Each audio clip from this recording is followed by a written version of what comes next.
गाणे जीवन गाणे गातच राहावे जीवन गाणे गातच राहावे चाले गेले विसरून जावे पुढे पुढे चालावे जीवन गाणे गातच राहावे जीवन गाणे गातच राहावे. नमस्कार सर्व चतुरंगी कार्यकर्ते आणि त्यांच्या कुटुंबियांना सादर प्रणाम. नुकताच पार पडलेल्या दिवाळी पहाटचा भावे प्रयोग या रंगलेल्या शब्द मैफिलीचा आनंद आपण सर्वांनीच लुटलाय.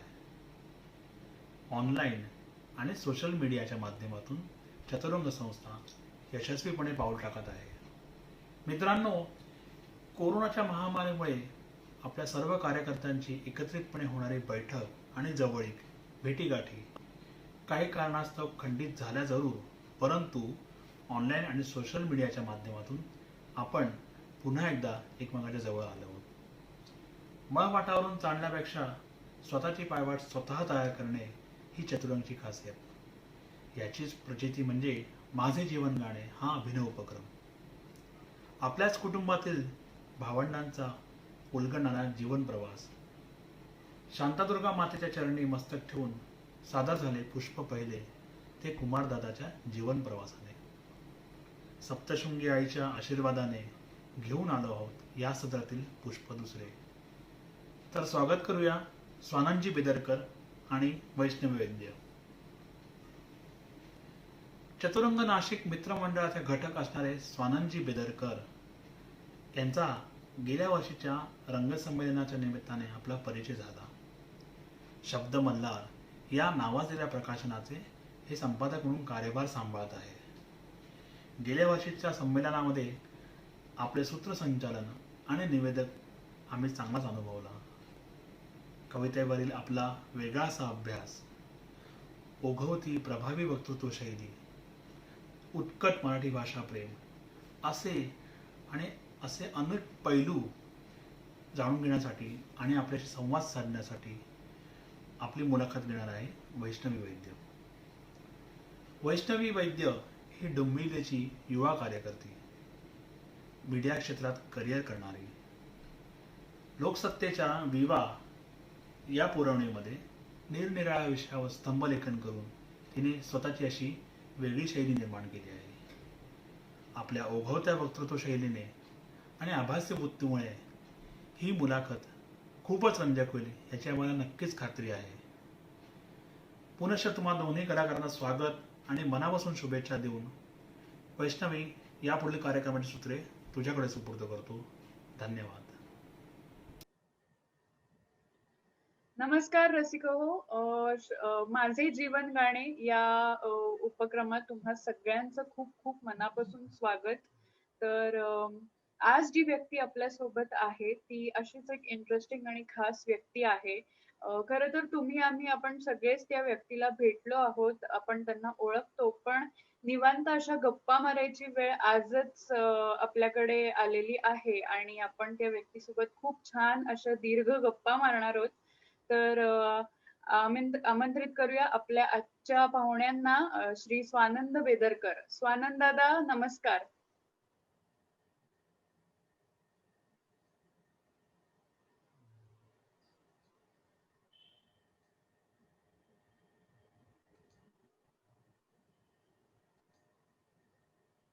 नमस्कार वैष्णवी. खूप खूप स्वागत तुमचं माझे जीवन गाणे या उपक्रमात. नमस्कार. तर लगेच मी वेळ जास्त वाया न घालवता माझ्या प्रश्नांकडेच येणार आहे, कारण साधारण आपल्या मुलाखतीच्या आधीचा जो अभ्यास असतो तो जो मी करत होते आणि तुमच्याशी निगडीत लोकांशी जेव्हा बोलत होते तेव्हा सगळ्यांनी मला तुमच्या भाषेच्या प्रेमाबद्दलचे अनेक किस्से सांगितलेत. तर त्यामुळे मला खूप उत्सुकता आहे की हे जे भाषेचं प्रेम आहे ते कुठून आलं आणि ही आवड लहानपणापासूनच होती का वक्तृत्वाची, कवितांची, की त्याच्यात शिक्षण घेतलं गेलं आणि मग ती आवड जोपासली? तर याबद्दल आम्हाला सांगा. वैष्णवी, भाषेपासून सुरुवात करूया, कारण तू जे माझ्या भाषेबद्दल ऐकलंय तो एक माझ्या प्रेमाचा आणि आनंदाचा असा भाग आहे. मी नाशिक जवळचं एक देवळा नावाचं एक छोटस गाव आहे. त्या गावात राहत होतो आणि तिथे माझं सगळं खरं तर शिक्षण झालं. तिथे बोलीभाषा जी आहे त्या भागातली ती आहे अहिराणी. आणि त्या अहिराणी बोली भाषेमध्ये शिक्षण नाही, पण वर्गात आम्ही सगळे मित्र ती भाषा बोलायचो. आणि शाळेत शिकताना मात्र आम्हाला ही होती मराठी, आपलं जे वर्गात शिकवलं जातं ते ते शिकलो.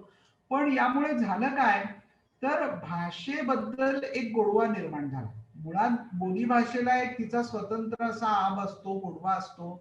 आणि तोही मराठी शिकताना मला जास्त त्याच्यामध्ये प्रेम जाणवत गेलं. वर्गात ज्यावेळी शिक्षक कविता शिकवायचे त्यावेळी मला असं वाटायचं की ही संपूर्ण कविता आपली पाठ असली पाहिजे, ती आपल्याला म्हणता आली पाहिजे, ती आपल्याला सांगता आली पाहिजे, त्याच्यातला भावार्थ आपल्याला कळला पाहिजे, असं सतत वाटायचं. आणि त्यामुळे मग मी ती कविता पाठ करायचो, ती जाणून घेण्याचा प्रयत्न करायचो. आणि दुसरा भाग आपण सगळ्याच विद्यार्थी दशेत असताना तो अनुभवतो, म्हणजे शाळेत गांधी जयंती, टिळक जयंती किंवा आणखी जे वेगवेगळे लोकनेते आहेत त्या काळातले, स्वातंत्र्याच्या काळातले, सावरकरांची पुण्यतिथी असेल, तर त्यांच्या जयंतीच्या पुण्यतिथीच्या निमित्तानं काही स्पर्धा व्हायच्या. तर मी आवर्जून त्याच्यामध्ये भाग घ्यायचो आणि तो भाग घेतला की मग त्याच्याविषयीचा जो अभ्यास आहे तो करायचो. शाळेत शिक्षकांना जाऊन विचारायचो. माझी आजी ही चांगली सांस्कृतिक क्षेत्रामध्ये त्या काळामध्ये कार्यरत होती गावात. त्या काळी तिने काही नाटकं बसवली होती आणि त्यावेळी नाटकांमध्ये पुरुष पात्र नसायची, त्यामुळे बायकाच पुरुषांचं पात्र करायच्या. अशाही प्रकारच्या तो महिला मंडळातला प्रयोग मी पाहिलेला होता. त्यामुळे तो एक कुठेतरी एक सांस्कृतिक ठेवा माझ्यापर्यंत पोहोचला आणि तो मग मी भाषेच्या माध्यमातून पुढे नेण्याचा प्रयत्न केला. तर ते शाळेतलं वक्तृत्व स्पर्धांच्या निमित्ताने पुढे जाणं असेल किंवा इतर काही वेगवेगळ्या निमित्तानं निबंध स्पर्धा असतील, कथाकथन असेल, या निमित्तानं पुढे जाणं असेल. मग ज्यावेळी नाशिकला आम्ही राहायला आलो त्यावेळी इथलं एक केटीएचएम महाविद्यालय आहे, मोठंच मोठं कॉलेज आहे. त्या कॉलेजमध्ये गेल्यानंतर पण मी स्पर्धांमध्ये भाग घ्यायचो. त्या म्हणजे मला सांगायला आवडेल की आता महाविद्यालयीन जीवनामध्ये म्हणजे साधारणतः 11वी-12वीला तर मी काही फारसा ऍक्टिव्ह नव्हतो, कारण मी खेड्यातून आलो होतो, त्यामुळे गुजरे पण होतं मनामध्ये, भाषेवर प्रेम असलं तरी सुद्धा.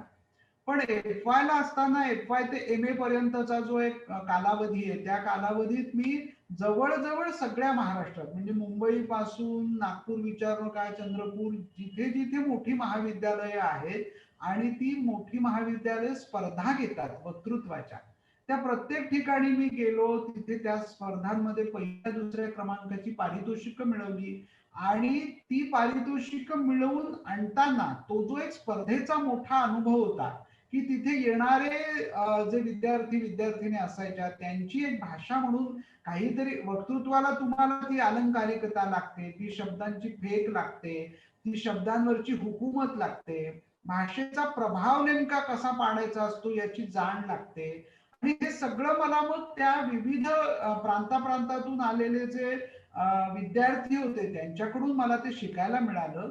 आणि मग एम-ए मध्ये मी मराठी या विषयात ज्यावेळी एम-ए केलं, पदव्युत्तर शिक्षण घेतलं, त्यावेळी तर मग सगळंच मला खुलं झालं. म्हणजे वैचारिक वाङ्मय असेल, ललित साहित्य असेल, कविता असेल, विशेष स्तरावरचा लेखकाचा अभ्यास असेल किंवा ग्रामीण साहित्य, आदिवासी साहित्य, हे सगळे जे साहित्याचे प्रवाह आहेत, दलित साहित्य, तर या सगळ्या प्रवाहांना मग तिथे जाऊन भिडता आलं. त्यामुळे आज मला जे चांगली भाषा, उत्तम भाषा असं जे ओळखलं जातं किंवा लोक त्याबद्दलचा एक आनंद व्यक्त करतात, त्या पाठीमागे हा सगळा भाग आहे हे मला सांगायला निश्चित आवडेल. तुमच्या बोलण्यात आत्ताच आलं की तुमचं पदवी आणि पदव्युत्तर शिक्षण हे मराठीत झालेलं आहे, पण तुमची पत्रकारितेतली बरीच मोठी कारकीर्द आहे. तर मग ही पत्रकारितेची वाटचाल कशी सुरू झाली? खरं तर वैष्णवी, पत्रकार व्हावं असं काही डोक्यात नव्हतं. प्राध्यापक व्हावं असं डोक्यात होतं आणि तेही मराठीचा प्राध्यापक व्हावं हे डोक्यात होतं. पण अपघाताने मी पत्रकारितेत आलो, त्याचं कारणही भाषा हेच आहे आणि वक्तृत्व स्पर्धा हेच आहे. स्पर्धांमध्ये ज्यावेळी पारितोषिक मिळायची त्यावेळी ते वर्तमानपत्रात कॉलेजच्या वतीने छापलं जायचं की बाबा स्वानंद बेदरकर यांना रयत शिक्षण संस्थेच्या वक्तृत्व स्पर्धेत प्रथम क्रमांकाचे पारितोषिक. मग हे ज्यावेळी ते छापून यायला लागलं, वेगवेगळ्या निमित्ताने छापून यायला लागलं, त्यावेळी इथलं नाशिकचं गावकरी नावाचं एक दैनिक आहे की जे बरीच वर्ष म्हणजे 100 वर्षाहून अधिक मोठी परंपरा आहे. तर त्या परंपरेतल्या दैनिकामधल्या मला उपसंपादकांचा फोन आला की बाबा तुम्ही आमच्याकडे येऊ शकाल का, जरा बोलायचंय. आणि बोलायचंय म्हटल्यावर मला काही माहिती नव्हतं काय बोलायचंय, मला काही कळलं नाही. मी गेलो आणि त्यांनी प्रस्तावच ठेवला की तुम्ही आमच्याकडे वार्ताहर म्हणून काम कराल का. तर म्हटलं मग मला वार्ताहर म्हणजे काय किंवा काय हे मला काही माहिती नाही, बातमी कशी करतात ती कशी असते हेही मला माहिती नाही. तर मग त्यांनी असं सांगितलं की आम्ही तुम्हाला शिकवू, तुम्ही त्याच्यामध्ये जर आवड दाखवली तर पुढे जाता येईल. मग त्यावेळी त्या दैनिकाचे संपादक होते, कार्यकारी संपादक शैलेंद्र तनपुरे यांनी मला मग बातमी मागचा ते आपले जे 5 प्रश्न असतात नेहमीचे ते आणि त्यानुसार मग बातमी कशी लिहावी हे शिकवलं. आणि ते शिकत असताना म्हणजे हाही एक आयुष्यातला वेगळा वाटचाल म्हणावी की तो रस्ता दिसला म्हणावा किंवा माझ्यासाठी तो आखला गेला असं म्हणावं माहिती नाही. पण अर्धवेळ वार्ताहर म्हणून मी तिथे नोकरीला लागलो. तर ते मी पूर्णवेळ वार्ताहर कधी झालो, त्यानंतर मी वरिष्ठ उपसंपादक कधी झालो, अरे वा. त्यानंतर स्वतंत्रपणे माझ्याकडे रविवारची पुरवणी, त्यानंतर तरुणांसाठी आमच्याकडे तरुण नावाची एक दर बुधवारी पुरवणी निघायची ती पुरवणी आणि त्याशिवाय रोजचं दैनिकाचं अग्रलेखाचं आणि अग्रलेखाचं पान, एवढ्या सगळ्या जबाबदाऱ्या येऊन केव्हा पडल्या आणि त्यावेळी मी पूर्णवेळ पत्रकारितेत कसा गेलो हे मलाही कळलं नाही. आणि मग त्यानंतर जवळजवळ 12 वर्ष मी सातत्यानं आणि आनंदाने पत्रकारिता केली.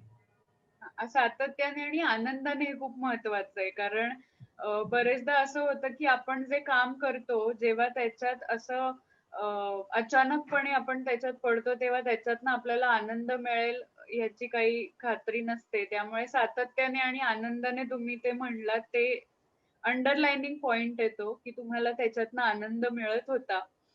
तर आताच तुम्ही म्हणलात की वार्ताहरापासूनचा प्रवास तुमचा बराच नंतर मोठा होता आणि 12 वर्ष तुमचं पत्रकारितेतलं काम होतं. तर वर्तमानपत्राचं पान लावणं हे एखादी बातमी लिहिणं आणि ती त्याच्यात प्रिंट होणं त्याच्यापेक्षाही महत्वाचं आणि मोठं काम असतं वर्तमानपत्राचं पान लावणं. त्याच्यामध्ये प्रूफ रीडिंग असतं, त्याच्यात पेज एडिटिंग असतं, डिझायनिंगचं थोडंफार काम असतं. तर हे नेमकं नक्की काय काम असतं आणि ती जबाबदारी कशी असते, काय प्रक्रिया असते हे आमच्या सगळ्या प्रेक्षकांना सांगा. वैष्णवी, हा प्रश्न फार मूलभूत स्वरूपाचा विचारला. याचं कारण मला असं वाटतं की सुरुवातीला जो तू प्रश्न विचारलास तो होता भाषेबद्दलचा. म्हणजे माझा प्रवासच भाषेवरच्या प्रेमापोटी सुरू झालेला असल्याने या सगळ्या ज्या माझ्या पुढच्या प्रश्न म्हणता येईल त्याला जे येत गेले त्याला भाषेनेच उत्तर दिलं गेलं आणि ते आपोआप देत गेलं म्हणण्यापेक्षा भाषेवर प्रेम करणं, त्याबद्दलचे संदर्भ गोळा करत राहणं, शब्दांचे जे अर्थ आहेत त्या अर्थांमध्ये काही दरी असते. म्हणजे कोणत्या वाक्यासाठी काय वापरावा. म्हणजे एक छोटीशी गंमत म्हणून सांगतो, त्याचा पान लावण्याशी संबंध आहे म्हणून.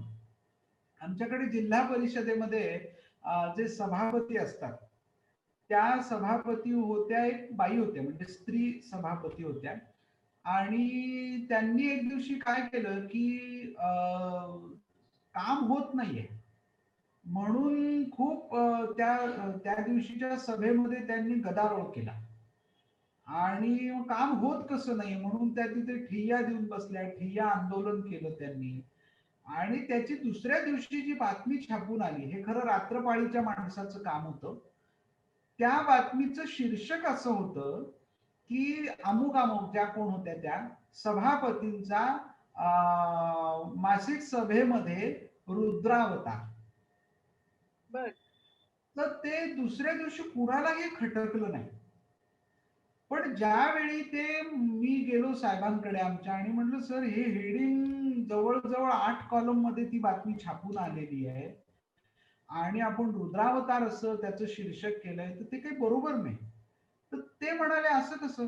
तर रुद्रावतार ही फ्रेज आहे आपल्याकडे, की जर खूप काहीतरी मोठं झालं असेल तर त्याला आपण रुद्रावतार धारण करणे असं म्हणतो.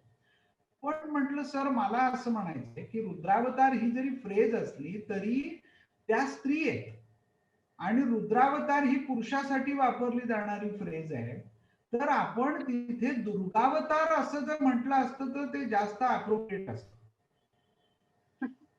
आणि मग ते म्हटले की नाही हे बरोबर आहे. याचं कारण आपल्याकडे पुरुष जर असेल तर त्याला तो खूप हुशार असेल तर त्याला विद्वान असं म्हटलं जातं. आणि जर तोच विद्वत्ता हा शब्द आपल्याला वापरायचा असेल तर तो स्त्रीसाठी जर असेल तर त्याला आपण विदुषी असा शब्द वापरतो.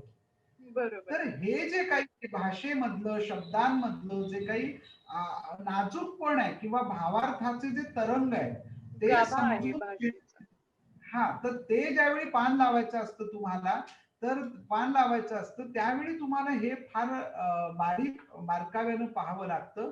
याचं कारण असं की पान जेव्हा तुम्ही मूळ बातमी संपादित करून देत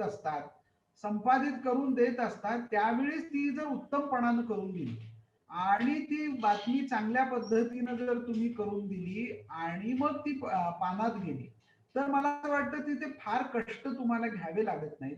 ती चांगल्या पद्धतीनं पानात लावली जाते आणि पान लावण्याआधीच जर तुमची अशी तयारी असेल की ही मुख्य बातमी आहे, ही उपमुख्य आहे, हा पट्टा आहे, इथे या 4 बातम्या मला लावायच्या आहेत, ही तयारी जर तुम्ही सुरुवातीलाच करून ठेवली तर मग नंतरचं जे काही आहे त्याच्याबद्दल तुम्हाला प्रश्न येत नाही आणि पान उत्तम तऱ्हेने आणि वेळेत लावलं जातं.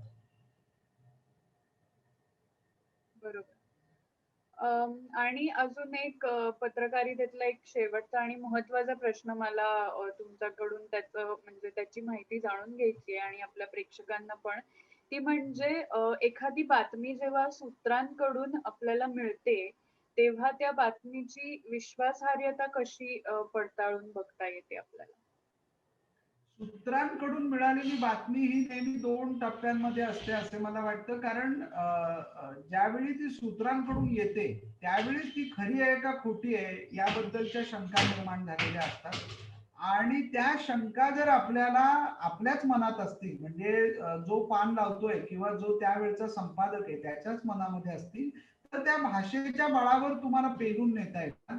म्हणजे असे कळते, असे समजते, अशा पद्धतीने आणि व्याकरणाचा, प्रश्नचिन्हांचा, उद्गार चिन्हांचा वापर करून जर आपण ती बातमी लिहिली तर मला असं वाटतं की त्यावेळेचा जो संपादक असेल आणि एकूण वर्तमानपत्राच्या दृष्टीनेही ती बचावात्मक पवित्रा असतो. जर समजा दुसऱ्या दिवशी असं घडलं की त्यात काही खोटेपणा असेल किंवा जे छापलंय तसं घडणारच नसेल, घडलंच नाही, तर मग त्याचं दूषण हे दैनिकावर येत नाही. तर ते येऊ नये यासाठी पुन्हा भाषेतल्या ज्या व्याकरणाच्या आपल्याकडे वेगवेगळ्या ठेवा आहे तो त्याचा वापर उपसंपादकाने किंवा संपादकाने किंवा ती बातमी ज्याने लिहिली असेल त्या वार्ताहराने जर केला तर त्याचा परिणाम चांगल्या पद्धतीने होऊ शकतो. बरोबर. आता पुढचा विषय म्हणजे तुमच्या जिव्हाळ्याच्या विषयाकडे मी वळणार आहे. ते म्हणजे शब्दमल्हार बद्दल आम्हाला सगळ्यांनाच तुमच्याकडून ऐकायचंय. तर त्याला अनेक पुरस्कार मिळालेले आहेत आणि त्याच्या थ्रू झालेल्या प्रकाशनांबद्दल आम्हाला थोडंसं सांगा. शब्दमल्हार काय आहे आणि त्याची सुरुवात कशी झाली? तर या सगळ्याबद्दल आम्हाला सांगा. आणि मग त्याला जोडून किंवा त्याच्या आधीचा थोडासा प्रश्न म्हणजे पत्रकारितेतून या करिअरकडे कसं ते शिफ्ट कसं झालं? कारण पत्रकारिता तुमची बऱ्यापैकी आता तुमच्या बोलण्यातून आम्हाला कळलं की ती छान चालू होती, सातत्याने, आनंदाने चालू होती. मग अचानक हे वळण कसं आलं? किंवा किंवा असं अचानक हे काय आठवलं बुवा असं. पण ते अर्थात सुंदर वळण आहे. आम्ही ते बघतोच आहोत. त्यामुळे मी तशा अर्थाने म्हटलं. ते आज म्हणजे पण त्यावेळी जेव्हा मी पत्रकारिता सोडून इकडे यायचं ठरवलं त्यावेळी अनेकांनी मला शिव्यांची लाखोळी वाहिली, अनेकांनी श्रद्धांजली अर्पण केली पण मुद्दा काय असतो की तुम्ही कधीतरी सेफ झोनच्या बाहेर पडले पाहिजे आणि जो सेफ झोनच्या बाहेर पडतो त्याची प्रगती जास्त चांगल्या दिशेनं होत जाते. खरंय, अगदी असं खरंय. मी असं मी ज्यावेळी नुसतं वाचलं पण ते वाचण्याच्या याच्यावर सोडायचं का, कधीतरी आपण हा प्रयोग करावा का, असं सातत्याने मनात होतं. आणि दुसरा भाग होता तो पुस्तकांबद्दलचा, की पुस्तक ही शाश्वत आहे. त्याच्यामध्ये तुम्ही केलेलं काम हे दीर्घकाळ टिकणारं आणि पुढच्या येणाऱ्या पिढ्यांनाही ते उपयोगी पडणारं असं काम आहे. वर्तमानपत्राचं तसं नाही. वर्तमानपत्रामध्ये तुम्ही कितीही चांगल्या पद्धतीचे आणि कितीही चांगल्या लेखकांचे लेख छापले तरी ते फार तर पुरवणी पुढचे 4 दिवस लोक जपून ठेवतात लेख बरोबर. वाचून होईपर्यंत. नंतर त्याची रद्दीच होते. त्या लेखकाने त्याचं जर पुस्तक केलं तर ते तुम्हाला फार तर मिळू शकेल, पण शेवटी जावं लागतं ते पुस्तकांकडेच.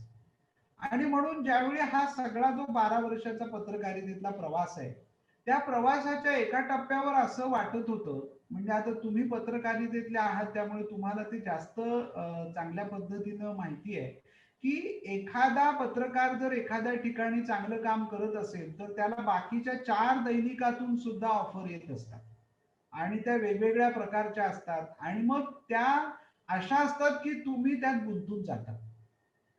अशा एका वळणावर मग मी त्या काळामध्ये वयाच्या आणि नोकरीच्या अशा टप्प्यावर उभा होतो. त्यावेळी झालं काय की मनात असा विचार आला की आज मी अमुक एका दैनिकात काम करतोय, उद्या जर हे दैनिक सोडून मी दुसऱ्या दैनिकात गेलो तर थोड्याफार फरकानं हेच काम पण मला करावं लागणार आहे. मग जर हे काम सोडून आपल्याला दुसरं काहीतरी नवं सातत्याने तुम्हाला आश्वस्त करणारं असं काही द्यायचं असेल तर तुम्हाला कुठे वळावं लागेल, तर तुम्हाला पुस्तकांकडे वळावं लागेल. म्हणून मग हा विचार डोळ्यापुढे ठेवून शब्दमल्हार प्रकाशन संस्थेकडे वळलो. शब्दमल्हार हे नाव नंतर आलं पण आधी प्रकाशन संस्था स्थापन करायची असं डोक्यात होतं आणि मग ती स्थापन केली. शब्द आणि मल्हार या दोन गोष्टी अशा आहेत की मला गाण्याची आवड आहे विशेषतः, म्हणजे मी गात नसलो तरी गाणं खूप ऐकतो. त्यामुळे मला आपलं जे काय पुढे काम करू त्याच्यात गाण्यातही थोडंफार काम करता आलं पाहिजे असं मनात होतं. म्हणून तो गाण्यातला जो मल्हार हा राग आहे तो इकडे आलेला आहे आणि शब्द प्रधानता जी आहे साहित्याची ती आलेली आहे, असं म्हणून ते शब्द मल्हार झालेलं आहे.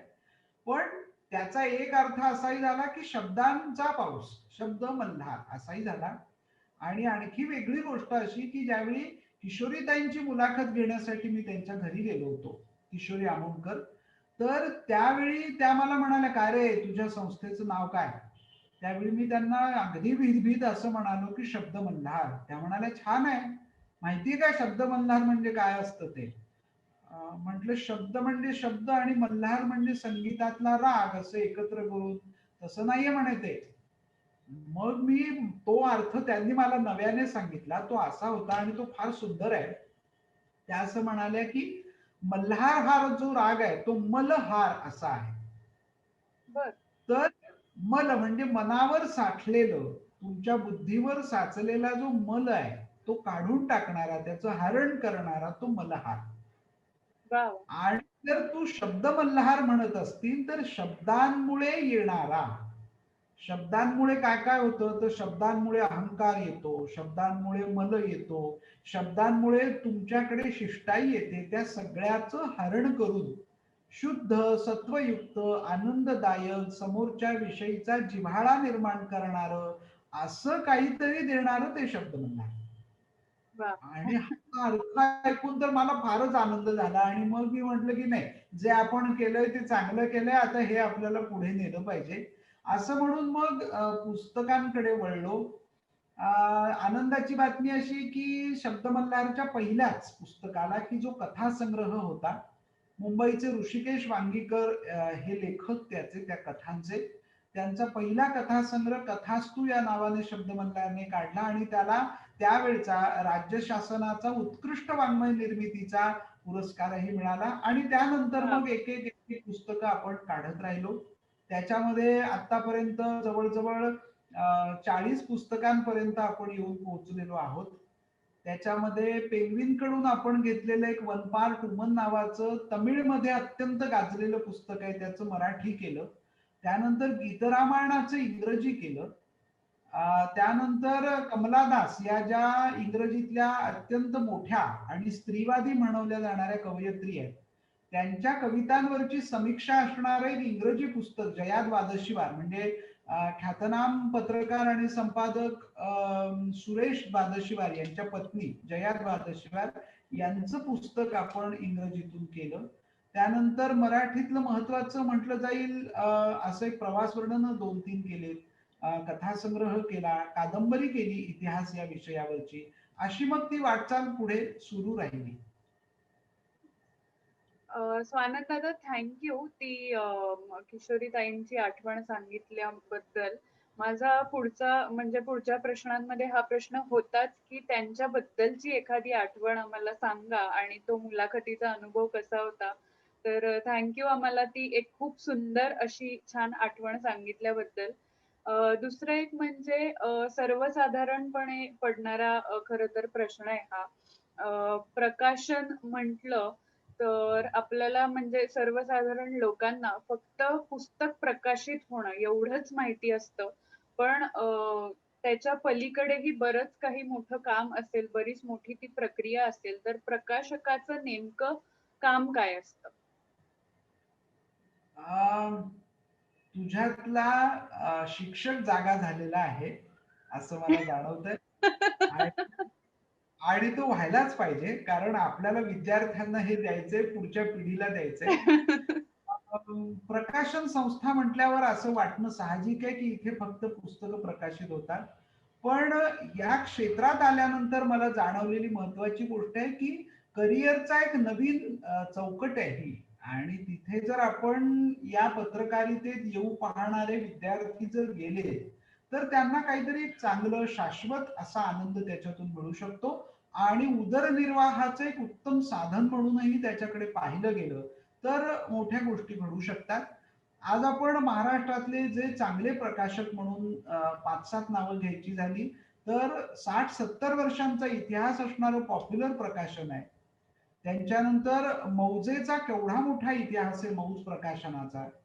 अलीकडच्या काळातलं राजहंस असेल किंवा मनोविकास असेल, पद्मगंधा असेल, यासारख्या प्रकाशन संस्थांनी प्रकाशन व्यवहारामध्ये अतिशय मोठं नाव कमवून ठेवलेलं आहे. आणि मला असं वाटतं की पत्रकारितेत जे विद्यार्थी शिकतायत त्यांनी याच्याकडे चांगलं वेगळं एक क्षेत्र म्हणून पाहायला पाहिजे. इथे ज्यावेळी तुमच्याकडे एखादा लेखक येतो त्यावेळी तो लेखक आल्यानंतर त्याच्याकडचं जे स्क्रिप्ट असतं ते स्क्रिप्ट वाचणं, त्याच्यावर संस्कार करणं, ते संस्कार केल्यानंतर जर संपादकाला असं वाटलं की आपण याच्यामध्ये लेखकाकडून आणखी काहीतरी वेगळ्या पद्धतीने येथे लिहून घेण्यासारखं आहे तर मग त्या लेखकाशी चर्चा करणं, त्याच्याकडून ते नव्यानं लिहून घेणं, ते सगळं ऑपरेट करणं, ते ऑपरेट करून झाल्यावर त्याचं मुद्रित शोधन म्हणजे प्रूफ रिडिंग करणं, ते प्रूफ रिडिंग झाल्यानंतर मग त्याचं पेजिनेशन करणं, ते पेजिनेशन झाल्यावर मग त्याच्यामध्ये काय काय येतं तर त्याच्यामध्ये चित्रकार येतो, त्याच्यामध्ये पुन्हा आतली चित्र जर काही आपल्याला करायची असतील तर तो वेगळा भाग असतो. मुखपृष्ठ आणि मलपृष्ठ हा जो एक भाग आहे तो एक स्वतंत्र भाग असतो. आणि या सगळ्यातून वेगवेगळ्या ठिकाणी करिअरच्या वाटा आहेत. म्हणजे मग याच्यात चित्रकार आला, याच्यामध्ये प्रूफ रिडिंग करणारा आला, याच्यामध्ये उपसंपादक आला, याच्यामध्ये संपादक आला. आणि हे सगळं झाल्यानंतर जे पुस्तक तयार होतं ते पुस्तक तयार झाल्यानंतर पुढची प्रोसेस काय असते, पुढचा प्रकल्प असतो तो वितरणाचा किंवा मार्केटिंगचा. तर तिथे स्वतंत्र करिअर आहे आणि ते करता येण्यासारखं किंवा आत्ताची जी सगळी सोशल आपली ही माध्यमं आहेत, सोशल मीडिया आहे, त्याच्यातून पुस्तकं पोहोचवणं, महाराष्ट्रभर त्याचा एक वाचक वर्ग निर्माण करणं, त्यांचे गट निर्माण करणं, हा एक स्वतंत्र त्यातला प्रकार आहे. दुसरा भाग शब्दमल्हार विषयी सांगताना मी असं म्हणेन की आम्ही एक नियतकालिक पण चालवतो शब्दमल्हार या नावाने. तर ते दरमहा प्रकाशित होतं. ते विशेषतः साहित्य, संस्कृती, चित्र, शिल्प नृत्य, नाट्य आणि संगीत, तालवाद्य हा सगळ्या प्रकारांवर म्हणजे सगळे विशेषतः कला प्रकार जे आहेत त्याच्यावर फोकस करून आपण हे मासिक चालवतो. 2 वर्षापूर्वी आपण ख्यातनाम लेखिका आणि कवयित्री अरुणा ढेरे यांच्या हस्ते एक अरे वा. मोठा कार्यक्रम त्याचा नाशिकमध्ये केला होता आणि त्यांच्या हस्ते या नियतकालिकाचं प्रकाशन आपण केलं. ते सातत्यानं आपण चालवतो आहोत. गेली 5 वर्ष दिवाळी अंक चालवतो आहोत. त्यामुळे दिवाळी अंक हे एक मोठी उलाढाल असते. नियतकालिक हा एक स्वतंत्र उलाढाल म्हणजे व्यावहारिक बाजूने मी तुमच्याशी बोलतोय तर हा एक स्वतंत्र भाग असतो आणि प्रकाशन संस्था हा जर बेस असेल तर या सगळ्याला एक नवं रूप देता येतं, नवं रूप प्राप्त होऊ शकतं. मला असं वाटतं पत्रकारितेतल्या विद्यार्थ्यांनी या एका व्यवसायाकडे पण डोळे उघडे ठेवून पाहायला पाहिजे. बरोबर. तुम्ही एक खूप महत्वाचा मुद्दा मगाशी मांडलात बोलता बोलता पुस्तक वितरणाचा. तर आज आपल्याकडे डिजिटल मीडिया तर आहेच, प्लस आपल्याकडे या थर्ड पार्टी एजन्सीज असतात, जसं ई कॉमर्सच्या या सगळ्या वेबसाईट्स Amazon असतील किंवा फक्त पुस्तक विक्रीसाठीचे सुद्धा वेब पोर्टल्स आहेत. तर म्हणजे ते समीकरण काय असतं? म्हणजे तिकडे म्हणजे त्यांचा सगळ्यांचा लेखकांशी डायरेक्टली कॉन्टॅक्ट असतो की प्रकाशकाशी असतो? तर ते नेमकं काय, तो बिझनेस कसा असतो? या सगळ्याची सूत्र जी आहे ना ती प्रकाशन संस्थेकडूनच हलतात. जे बर. वैयक्तिक स्तरावर पुस्तक प्रकाशन करत असतील तर ते स्वतंत्रपणाने त्यांचं पुस्तक या सगळ्या वेब पोर्टलवर टाकत असतील तर तो भाग निराळा. पण ज्यावेळी प्रकाशन संस्थेच्या माध्यमातून पुस्तक प्रकाशित होतं त्यावेळी त्याची सगळी जबाबदारी ही त्या प्रकाशन संस्थेवर असते. आणि अलीकडच्या काळात ही नवी माध्यमं उपलब्ध झालेली आहेत. पण तत्पूर्वीची माध्यमं ही सगळी वितरण व्यवस्था ही महाराष्ट्रातले जे वेगवेगळे वितरक आहेत, मग तो नागपूर मधला असेल, तो नाशकातला असेल, म्हणजे असेही काही वितरक आहेत की जे नाशकात राहून वितरणाचा व्यवसाय करतात पण त्यांची पुस्तकं ही गोव्यातल्या मराठी माणसांपर्यंत जातात, कर्नाटकातल्या मराठी लायब्ररींपर्यंत जातात. असंही हे एक जाळं आहे. आणि आत्ताचा हा म्हणजे कोविडोत्तर काळ पाहता त्याच्यामध्ये या नव्या माध्यमावर जरा नव्याने नवी पिढी येऊ लागलेली आहे आणि त्यांनी पुस्तक खरेदीसाठी हा एक त्यांना नवा पर्याय उपलब्ध झालेला आहे. त्याच्यातून पण बऱ्यापैकी पुस्तक विक्री होते. पण जर प्रकाशन संस्था 1000 पुस्तकं छापत असेल तर आत्ताची परिस्थिती पाहता म्हणजे कोविडोत्तर परिस्थिती पाहता समाज माध्यमांवरून विकली जाणारी पुस्तकं किंवा वेब पोर्टलवरून विकली जाणारी पुस्तकं याची संख्या निश्चितच पूर्वापार जे वितरणाची व्यवस्था आहे त्याच्यापेक्षा अजूनही अल्प आहे किंवा कमी आहे.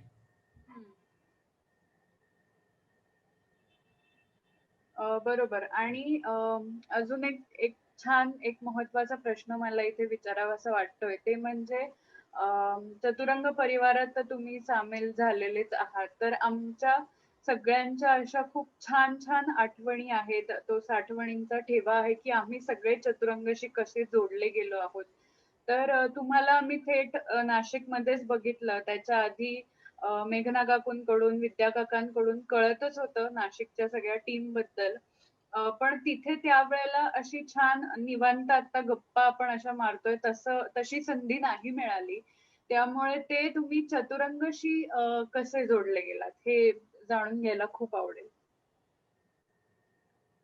चतुरंगशी जोडला गेलो याचे कारण आमच्याकडे नाशिकमध्ये आमचे मित्र जे आहेत सुरेश गायधनी यांचा आणि चतुरंगाचा खूप जुना संबंध आहे. विद्या काकांचे ते जुने मित्र आहेत. त्यामुळे एक दिवशी आम्हाला गायधनी सरांचा फोन आला मला की बा आपल्याला एक मीटिंग करायची आहे आणि चतुरंगाचे जे मुंबई स्थित सगळे मंडळी आहेत ते आपल्याकडे येणार आहेत. आणि येणार आहेत म्हटल्यावर सुरेशजींचा आदेश आमच्यासाठी शिरसावंदे असतो त्याप्रमाणे आम्ही त्यांच्या घरी मीटिंगला गेलो आणि तिथे त्यावेळी मेघना काकू आणि विद्या काका आणि आणखी 2-3 सगळे मित्रमंडळी आलेले होते. मला तिथे गेल्यानंतर माझी भूमिका ही फक्त श्रवण भक्ती करणे एवढंच होती. कारण फक्त पुरस्कार दिला जातो किंवा ही संस्था असं असं काम करते, या व्यतिरिक्त मला चतुरंग बद्दल फार काही माहिती नव्हती. त्यामुळे त्या मीटिंगमध्ये, त्या पहिल्याच बैठकीमध्ये ज्यावेळी विद्या काका बोलायला लागले आणि विद्या काकांच्या बोलण्याचा एक शैलीचा त्यांचा जो भाग आहे की ते तुम्हाला आपलंसं करून घेतात, आणि एकदा का समोरच्याने आपलंसं करून घेतलं की मग तो जे सांगतोय त्याच्यावर आपलं कॉन्सन्ट्रेशन होतं आणि ते मुद्दे आपल्याला मग वेगवेगळे त्याच्या वाटावळणं दिसायला लागतात. ज्यावेळी विद्या काकांनी त्या पहिल्याच बैठकीमध्ये चतुरंगचं संमेलन नाशिकमध्ये करायचं आहे असं ठरलेलं आहे हे सांगितलं, आणि मग चतुरंग बद्दल ते बोलत राहिले, त्यावेळी मला फार आश्चर्य वाटलं की एक माणूस, त्या माणसाच्या भोवती उभा राहिलेला एक मोठा चतुरंग नावाचा परिवार, आणि त्या परिवारामधले सगळे सदस्य हे एक मोठं काम गेली 36-37 वर्ष करतायत, ते सातत्याने करतायत, आणि त्या करण्याला एक अत्यंत उच्च असा दर्जा आहे. कोणतंही काम, म्हणजे आता अगदी समजा मुलाखतीचा एक छोटासा कार्यक्रम करायचा असेल तर तो कार्यक्रम सुद्धा करताना करावी लागणारी जी नियोजन करण्यासाठी जी तयारी लागते, ती तयारी त्यांच्याकडे कागदावर उतरवलेली असते की पुष्प कोणी द्यायचं, कुपी कोणी आणायची, त्यानंतर हे दिल्यानंतर ते पिशवी देऊन त्या अतिथीला ती पिशवी कशी सुपूर्द करायची, ती कुणी करायची, त्यांना घ्यायला कुणी जायचं, पोहोचवायचं कुणी, त्यांच्याबरोबर पूर्ण वेळ असणारा कार्यकर्ता कोण, या सगळ्याची अतिशय बारीक सारीक तयारी कशी असावी, माणसं कशी निवडावी, विषयांचं वैविध्य कसं असावं, आणि हे सगळं टिकवल्यानंतर तो माणूस आपल्या संपर्कात कायमचा आणि पक्का बांधला जाईल हे कसं पाहायचं, हे शिक्षण मला असं वाटतं चतुरंग आणि विद्या काका यांच्याकडून घेण्यासारखं आहे.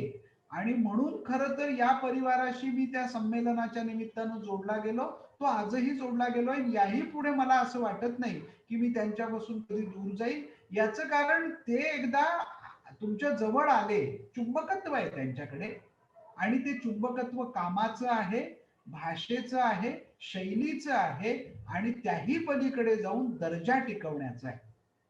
तर ते करताना ते चांगली माणसं जोडत जातात, आणि ती कला मला असं वाटतं फार कमी लोकांकडे, म्हणजे अगदी हाताच्या बोटावर मोजता येतील एवढ्याच लोकांकडे असते, आणि ती जिथे दिसते तिथे मला असं वाटतं नमस्कार करावा आणि त्यांच्या बरोबर राहावं.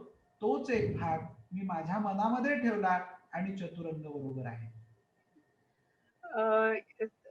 Thank you so much. हे ऐकून खरंच खूप छान वाटलं. आणि मला एक इकडे सांगावंसं वाटेल, खरं तर वाईट उपमा देताना असं म्हणतात की सारख्या व्यसनांची माणसं एकत्र येतात, पण ते इथे आपण चांगल्या अर्थाने म्हणूया की आपण सगळी भाषा, वक्तृत्व आणि एकमेकांशी बोलणं या सगळ्या व्यसनांमुळे सगळे एकत्र आलेलो आहोत, आणि हे ऋणानुबंध असेच कायम राहतील.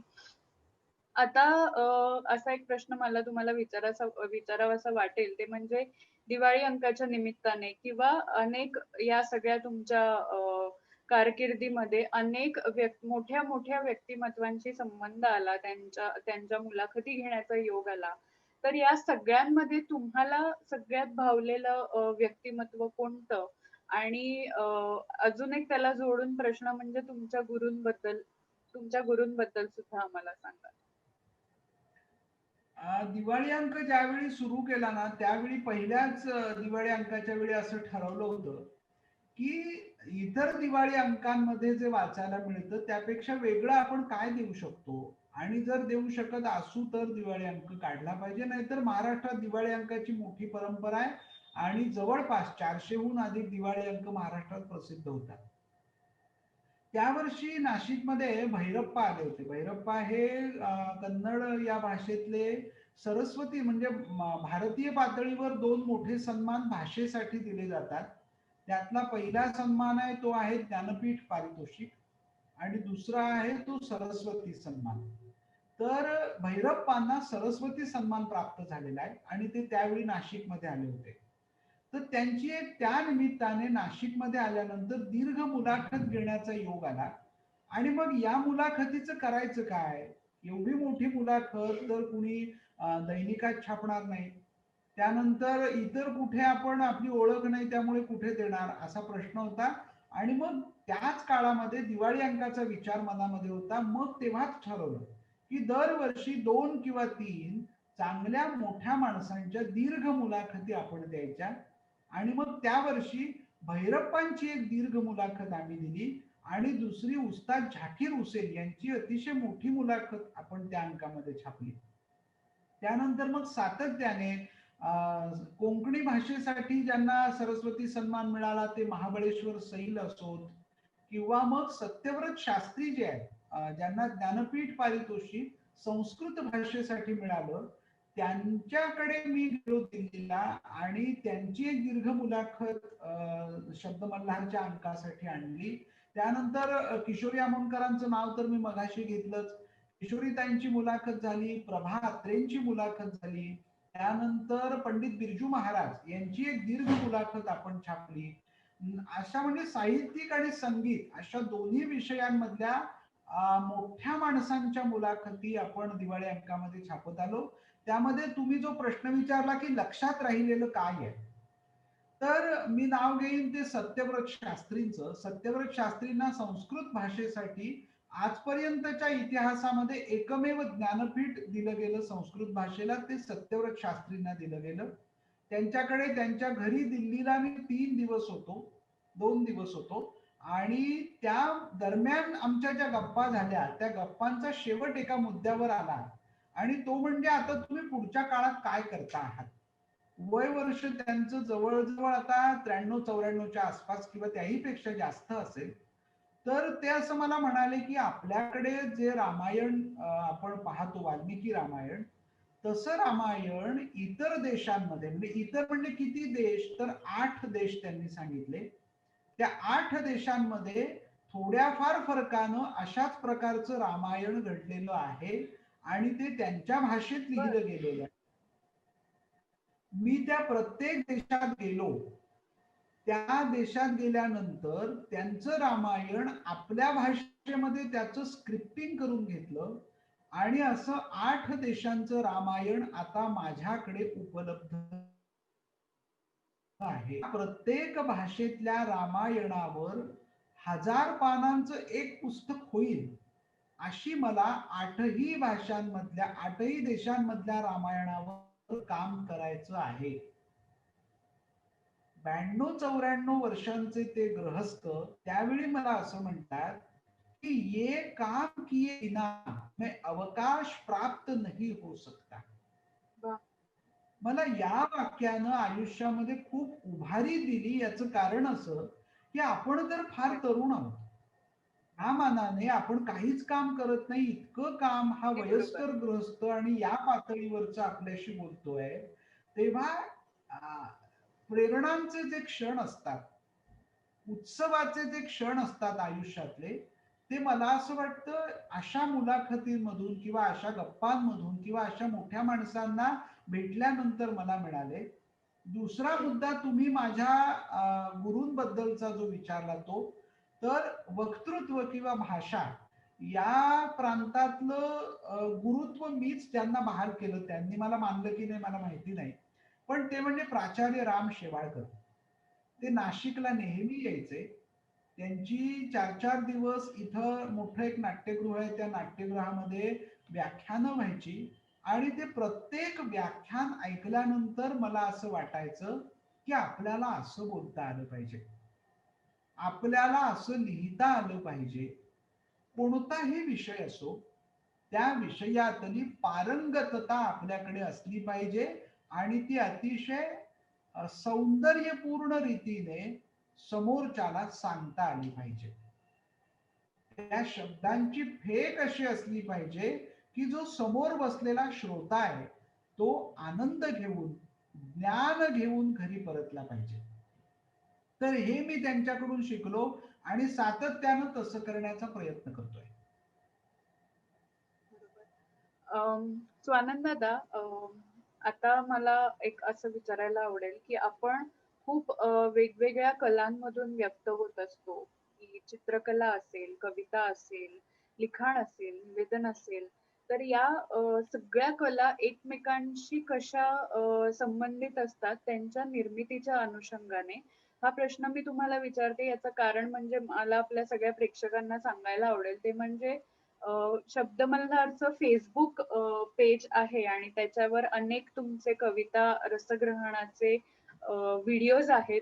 आणि त्यातला एक व्हिडिओ मी बघत होते तेव्हा एक खूप सुंदर उदाहरण तुम्ही दिलंय, ते मला अतिशय मनापासून भावलं. त्याबद्दलच तुम्ही सांगा. खरं तर एका व्हिडिओमध्ये तुम्ही असं म्हणलं होतात की एका सुंदर बागेकडे बघून जर मला बागेवरची कविता झाली, कविता होते ना जनरली, तर एखाद्या सुंदर बागेकडे बघून जर मला बागेची कविता झाली तर ती कविता मोठी नसते. पण एखाद्या उकिरड्याकडे बघून जर मला बागेवरची कविता झाली तर त्या कवितेचं महत्व जास्त असतं. म्हणून हा मला प्रश्न तुम्हाला विचारावासा वाटतोय की या सगळ्या कलांची निर्मिती कशी होते? अत्यंत जिव्हाळ्याचा प्रश्न आहे माझा हा, आणि त्याच्यावर मी काम करतोय सध्या.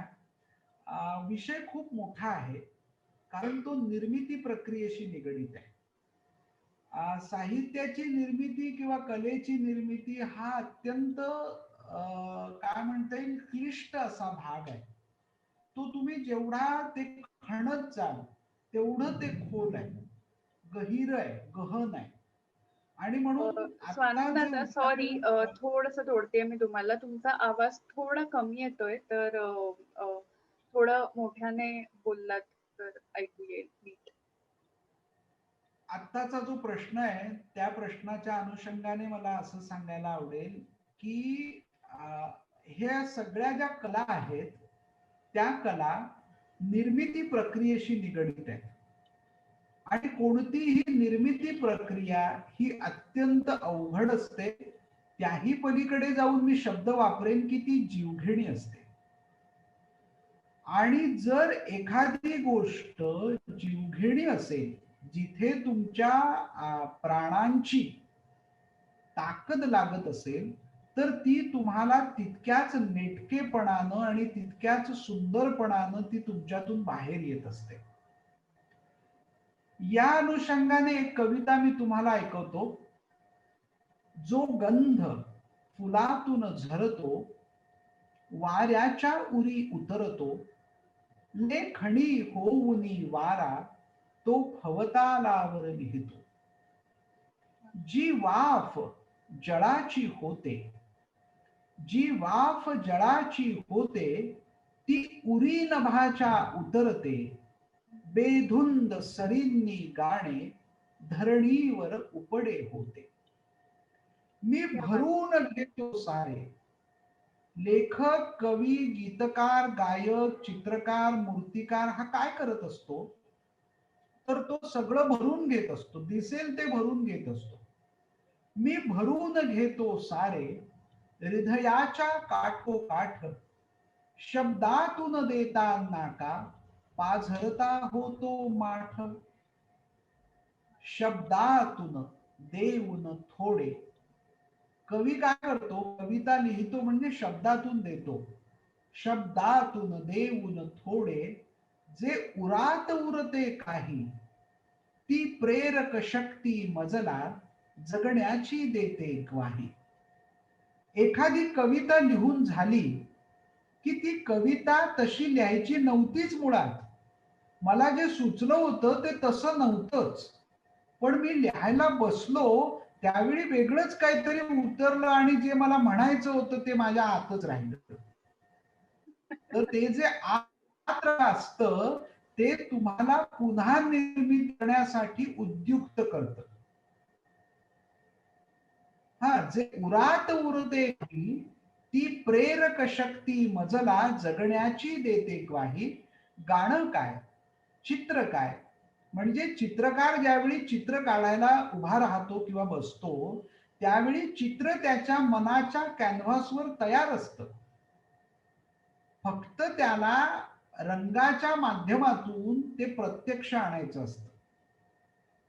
गायक ज्यावेळी समजा मला भूप मांडायचा आहे आज, किंवा मारवा मांडायचा आहे, किंवा भिंपलास मांडायचा आहे, तर तो माझ्या मनात तयार आहे. पण मैफलीत ज्यावेळी मी गायला बसतो त्यावेळी तो तसाच उतरतो असं नाही. जो उतरतो तोही सुंदर असतो आणि जो आत उरलेला असतो तोही सुंदर असतो. मग जो आत उरलेला असतो तो तुम्हाला नव्याने निर्मिती करायला भाग पाडतो, जेणेकरून तुमची पुढची मैफल देखील सुंदर होऊ शकते. मी शकते असा शब्द वापरतो, होईलच असं नाही. कवितेच्या बाबतीत पण असंच आहे. ती सुंदर, आत्ता उत्तम कविता तुम्ही लिहिली आहे, पुन्हा ती तशी लिहिली जाईलच असं नाही. त्यामुळे या ज्या सगळ्या कला आहेत, या कलांचा व्यत्यास असतो. तुम्ही पत्रकारितेतले आहात म्हणून जे पाहिलं ते लिहिणं याला बातमी म्हणतात. आणि म्हणून तुम्ही बगीचात गेलात, बगीच्यावरची कविता लिहिली तर बातमी लिहिली. पण तुमच्या आत बगीचा आहे आणि तुम्ही बघता आहात उकिरड्याकडे आणि बगीच्यावरची कविता लिहिता आहात, तर तुमच्यातली कवित्व शक्ती, तुमच्यातली संवेदनशीलता, तुमच्या आत जे झिरपत जातं ते झिरपणं, हे जागं आहे, जिवंत आहे, हे ते जिवंतपणाचं लक्षण आहे. आणि म्हणून मला असं वाटतं की या ज्या सगळ्या कला आहेत त्या कला या एकमेकांमध्ये अंतर्भूत आहेत. म्हणजे एखादा आर्किटेक्ट असेल, तो जो सुंदर एखाद्या बिल्डिंगचं डिझाईन करत असेल, तर कवीने लिहिलेली कविता आणि आर्किटेक्टने केलेलं ते डिझाईन याच्यामध्ये सुद्धा तुम्हाला कला दिसते, ती शोधता येते. त्यासाठी दृष्टी पाहिजे, ती विकसित करणं म्हणजे कलांचा अभ्यास करणं. खरंच हे खूप सगळा हा अभ्यास आणि हे सगळं तुमचं बोलणं खूप एकदम निःशब्द करणार आहे. खरं तर आम्ही फक्त भाषा बोलतो, तुम्ही ती जगता. आणि कसं असतं ना, एखादा कलाकार एखाद्या कलेनी भरत जातो, भरत जातो, भरत जातो आणि शेवटी ते सगळं सांडतं बाहेर. आणि ते जे सांडणं जे असतं ते सगळ्यात सुंदर असतं. ते फक्त त्याचा फील घ्यायचा असतो, ते शब्दांच्या पलीकडचं असतं. आणि तो फील मला आता तुमच्या या सगळ्या बोलण्यातनं येतोय. एक शेवटचा प्रश्न जाता जाता मी तुम्हाला विचारेन, ते म्हणजे परत मी थोडं मागे पत्रकारितेकडे येतेय, की आजची पत्रकारिता याबद्दल तुमचं काय म्हणणं आहे? कारण पत्रकारिता आपण पुस्तकात जी शिकतो आणि गेले अनेक वर्ष शिकत आलोय, ती पत्रकारिता म्हणजे लोकशाहीचा चौथा आधारस्तंभ असं म्हटलं जातं. आणि खरं तर आज मुलांना जे आपण शिकवतोय आणि जे बाहेर दिसतंय यामध्ये खूप तफावत आहे. तर ती तफावत मुलांनीच भरून काढायची आहे. तर तुम्ही पत्रकारितेमध्ये म्हणजे कारकीर्द सुद्धा आहे आणि तुम्ही पत्रकारितेचे शिक्षक सुद्धा आहात. तर या अनुषंगाने थोडंसं सांगा. आणि अर्थातच मी म्हटलं तसं आजच्या पत्रकारितेबद्दल तुमचं काय मत आहे? मागच्या प्रश्नाचं ते मी उत्तर दिलं. अं, बगीचा पाहिला की कविता लिहिली की ती बातमी होते. मला असं वाटतं बातमीदारी करणं किंवा पत्रकारिता करणं हे असंच असतं. जे तुम्ही बघता आहात ते तुम्ही लिहिणं, नामे बातमी करणं. आत्ताच्या पत्रकारितेत फरक काय पडलाय? आत्ताची पत्रकारिता हे इंटरप्रिटेशन आहे. म्हणजे कुठल्याही मोठ्या दैनिकाची बातमी तुम्ही पान 1 वरची मुख्य बातमी वाचा, त्या बातमीमध्ये ती बातमी ज्या वार्ताहराने लिहिलेली असेल, ज्या उपसंपादकाने लिहिलेली असेल, त्याच्यात त्याचं मत येतं. आणि मुळातच बातमीला वार्ताहराचं किंवा उपसंपादकाचं मत हे मान्य नसतं. शुद्ध पत्रकारिता म्हणजे जे दिसलं आहे ते तुम्ही लोकांपर्यंत या वर्तमानपत्राच्या माध्यमातून पोहोचवणं. हाच नियम ऑब्जेक्टिव्हिटी ज्याला आपण म्हणतो. हाच नियम सगळ्या इलेक्ट्रिक माध्यमांनाही लागू आहे. त्यांना काही वेगळा नियम आहे असं अजिबात नाही. म्हणजे समजा दिल्लीत काहीतरी कोरोनाची साथ आलेली आहे, आता पुन्हा दुसरी आली आहे, आणि तिथे जे काही घडतंय ते तुम्ही दाखवा, आणि लोकांपर्यंत पोहोचवा की तुम्ही आता सावध राहा. पण त्या कोरोनाच्या लाटेमध्ये मग ते सगळं आता लस येणार आहे, त्याच्यात कसं राजकारण सुरू आहे, मग ती कोणालाच दिली जाणार आहे, त्याच्या पाठीमागे कसे पक्षीय विचार आहेत, हे जे सगळं काही येतं ना, याच्यातून ती बातमी नाचते. तुम्ही हेतू तुमचे वेगळे आहेत आणि तुम्ही ते पोहोचवतायत वेगळ्या पद्धतीने. वार्ताहराला किंवा बातमीदाराला स्वतःचा अजेंडा राबवायचा नसतो.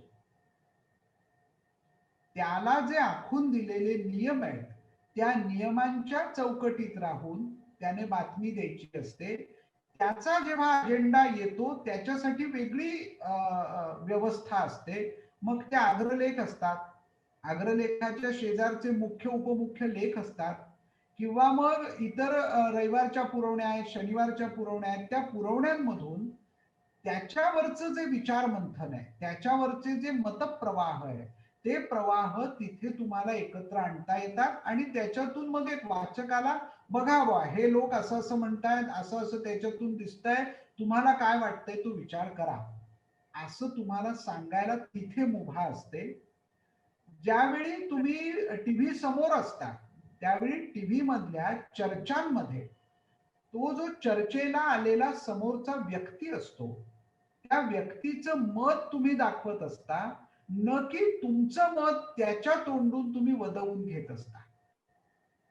पत्रकारिता करणं किंवा बातमी करणं म्हणजे तुमचे स्वतःचे अजेंडे राबवणं नव्हे. हे केव्हा तरी आमच्या नव्या पिढीपर्यंत पोहोचलं पाहिजे. वाचन संस्कृतीचा लोप होतोय असं ज्यावेळी आपण म्हणतो त्यावेळी त्याची कारणं काय आहेत, ती कारणं सगळ्या पद्धतीनं तुम्ही जाणून घेतली तर त्याला तुमची प्रसार माध्यम, वर्तमानपत्र हे सगळे सुद्धा एका परीनं जबाबदार आहेतच की. तुम्ही काय देता आहात, त्याची रुची काय आहे, त्याची रुची तुम्ही डेव्हलप करायची नाही, ती विकसित करायची नाही. तुम्ही तुमचं देत राहायचं, त्याची चव तो विकसित करेल.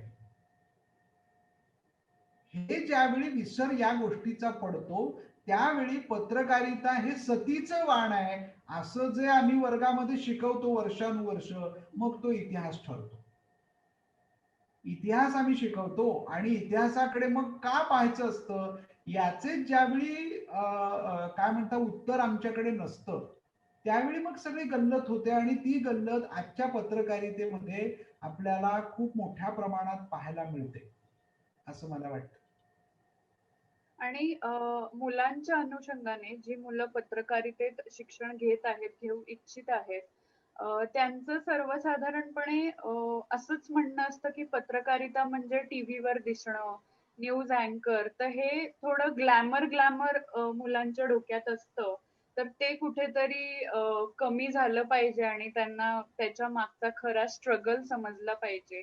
अशी एक कुठेतरी शिक्षण व्यवस्था पत्रकारितेतली झाली पाहिजे असं मला वाटतं.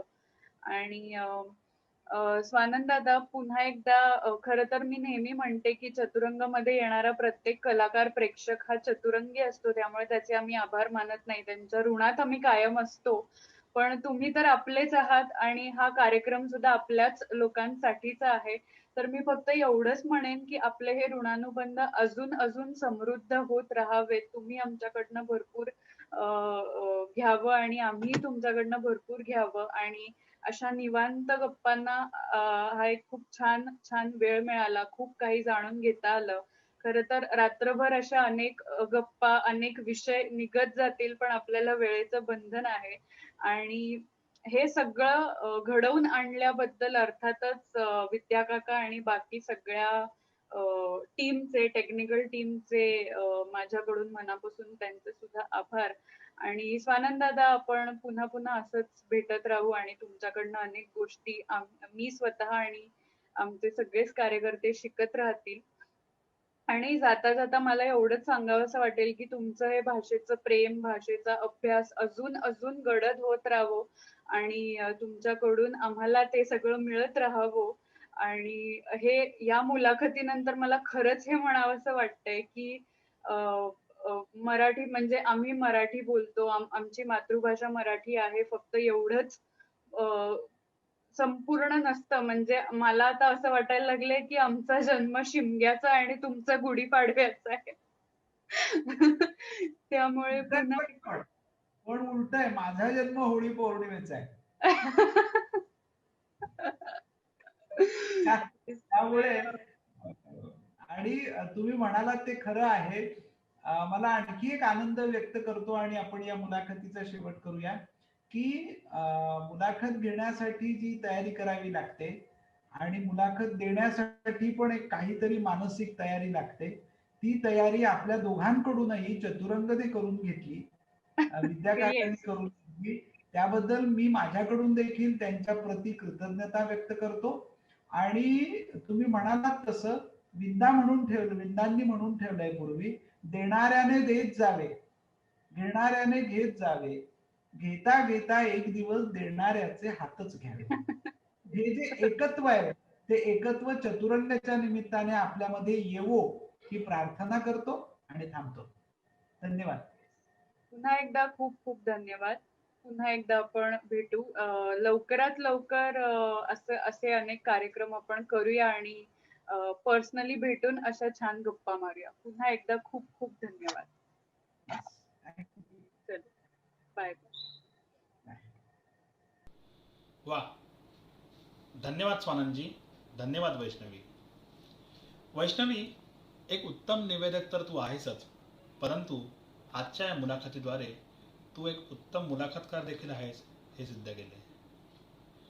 आजच्या या मुलाखतीद्वारे स्वानंदजींचा जीवन प्रवास उलगडून दाखवलास आणि हा नक्कीच भारावून टाकणार आहे.